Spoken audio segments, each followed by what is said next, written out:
Nesse instante, então, transmito a palavra ao nosso caro professor Carlos Pinto Coelho Mota, que fará as suas considerações em torno da lei fiscal, da parceria público-privada e de outros temas que o professor entenda por bem abordar. Professor Carlos. Muito boa tarde aos participantes e, de modo especial, ao eminente conselheiro Moura Castro e ao professor Jair Eduardo Santana. Eu gostaria, inicialmente, de lembrar que agora, ao 5º ano de vigência da Lei de Responsabilidade Fiscal, nós não podemos deixar de pontuar a atitude eminentemente educacional e iluminada do conselheiro Moura Castro, que há 5 anos atrás percorreu este país visitando todos os tribunais de contas, falando e acreditando num novo sistema que é esse que foi pontuado nesse instante, em que a receita e despesa se equilibra, em que o princípio do poder de gasto se efetiva. É um momento, conselheiro Moura Castro, que de público eu gostaria de registrar, porque entendo que Vossa Excelência pôde registrar no Brasil uma crença que hoje é de toda a sociedade, e naquele momento era apenas uma crença.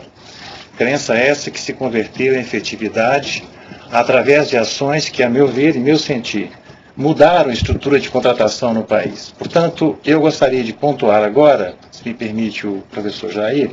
e os senhores participantes, sobre um tema que tenho desenvolvido nesses anos, que é a estrutura de contratação que foi impactada por essa legislação infraconstitucional que veio posterior e a reboque, no bom sentido, da Lei de Responsabilidade Fiscal.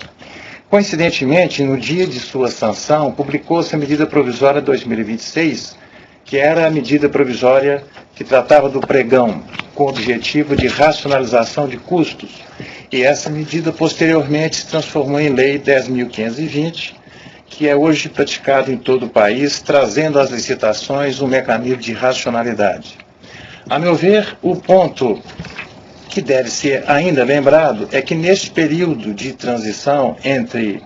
maio de 2000 a maio de 2005, nós ainda tivemos uma série de alterações na lei de licitação que cuida da orçamentação, ou seja, obras, serviços, compras são aquelas orçadas e, portanto, o contrato ele presume uma disponibilidade orçamentária e financeira efetiva, e a inovação que a Lei de Responsabilidade trouxe aí foi enorme. Como disse o eminente conselheiro Moura Castro e o professor Jair, nesse aspecto a lei foi muito bem estruturada, porque ela cuidou de dar efetividade à Lei 4.320 de 64, que apenas tratava da orçamentação sem sanção na estrutura e no ordenador, e deu à geração de despesa uma qualificação de poder de gasto,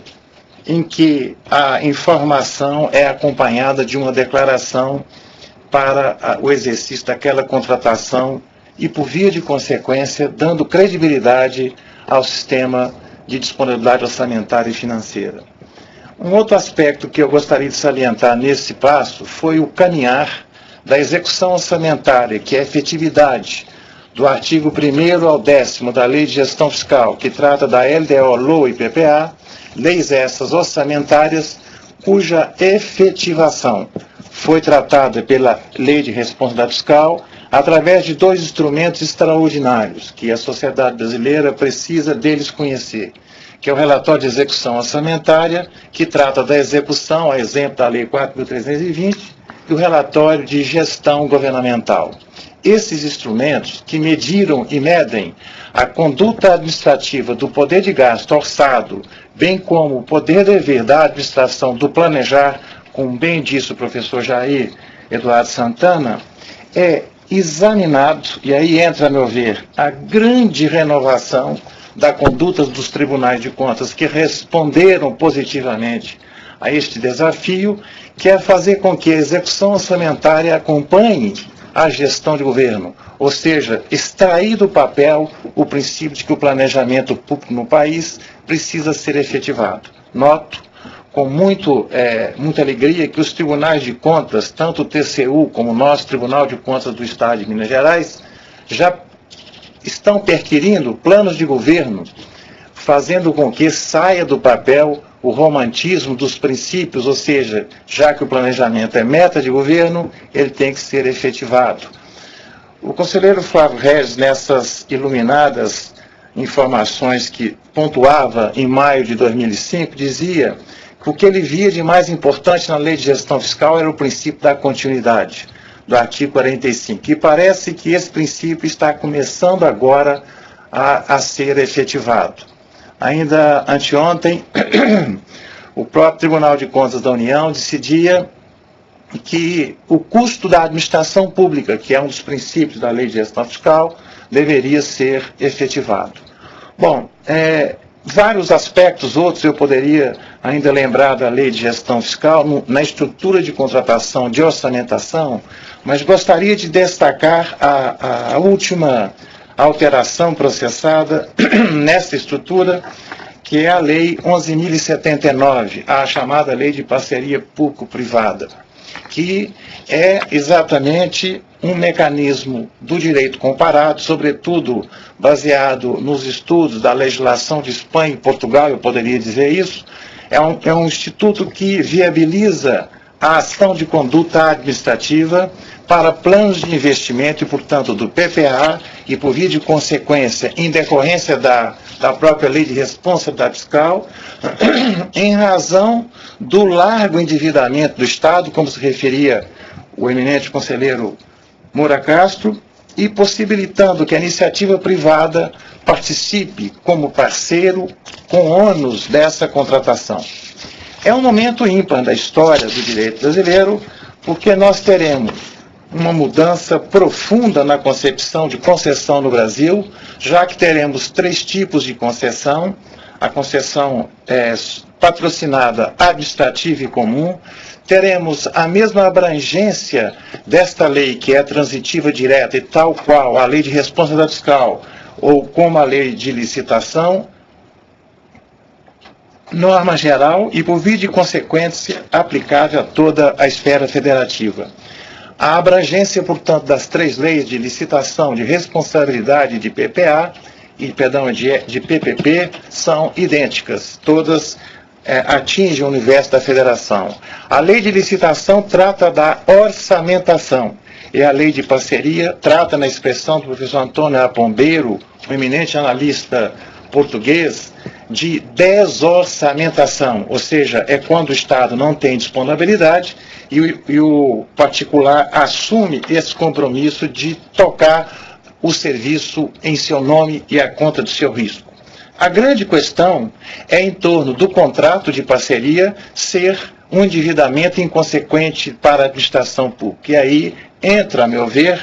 o outro grande desafio para os tribunais de contas, que eu tenho absoluta certeza vão desincumbir do papel, considerando que não é difícil hoje, pelo planejamento implantado da LRF, você estabelecer uma visualização de um projeto que tenha duração de 3 anos ou 4 anos, como é no caso da orçamentação. É 2 e mais 1, como fala a Lei de Responsabilidade, no artigo 15, inciso 1 e 16, inciso 1 e 2. Já na parceria, esses contratos são há 35 anos, e a lei exige que essa programação se faça de acordo com esse artigo 10 da Lei 11.79, exatamente como se faz para a lei de orçamentação. Esse é, a meu ver, o grande desafio da lei de parceria, ou seja, você na fase interna fazer um cálculo otimizado de despesas que serão traçadas há 35 anos por conta do particular e por conta da administração pública, sobretudo na parceria subvencionada, a contraprestação através da ordem bancária ou cessão de crédito. Aí nós falamos de um ônus da administração pública a longo prazo.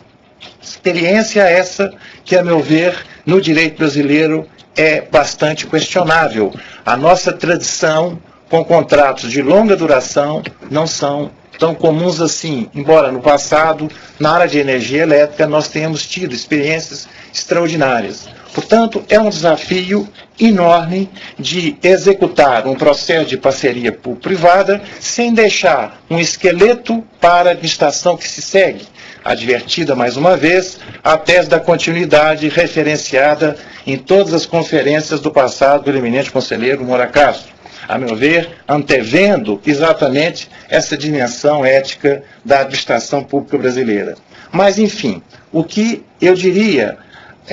de desafiante nesta área, e confesso a vocês que passo por um momento de longa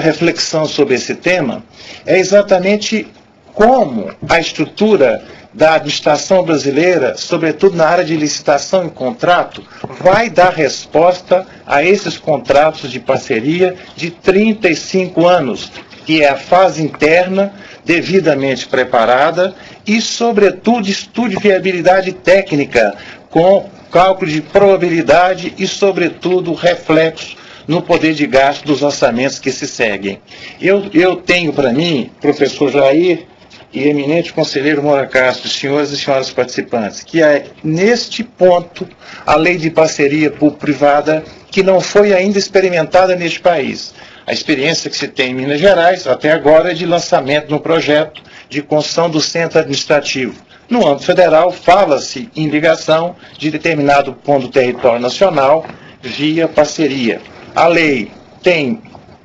pouco mais de 90 dias, não existe sobre ela ainda uma monografia bastante solidificada, embora já se tenha diretrizes a respeito, e entendo que temos pontos nela que desafiam bastante controle, sobretudo ao Tribunal de Contas, no que diz respeito ao fundo especial criado para essa lei, para dar garantia à administração pública brasileira para efetivar os contratos. Se é fundo especial, deverá ter, e essa é a posição que eu gostaria depois de ouvir o eminente conselheiro Moura Castro, como diz a Lei 4.320, o controle do tribunal. E fundo especial não pode ter, como está na lei nos artigos 18 e 23, uma indefinição de concepção. Ele não pertence à administração pública como entidade, mas também ele não pode ser uma entidade sem controle. E nos termos em que a legislação federal colocou o Fundo Garantidor de Parceria, no artigo 16 da Lei 11.079, ele é de natureza privada e patrimônio próprio. Acho eu aí um grande conflito entre a regra da Lei 4.320/64, as diretrizes da Lei de Gestão Fiscal, sobretudo artigo 1º, parágrafo 1º, quando fala no princípio da responsabilidade objetiva da concepção de planejamento de receita e de execução, e a regra, como eu disse aqui, até mesmo constitucional, que não define a legislação sobre fundo especial. Eu creio que as decisões que vão orientar a aplicação do fundo, evidentemente, serão as diretrizes dos tribunais de contas locais e para a união do TCU. Creio, portanto, nessa exposição muito sumária de mera referência na estrutura de contratação, um tema que tem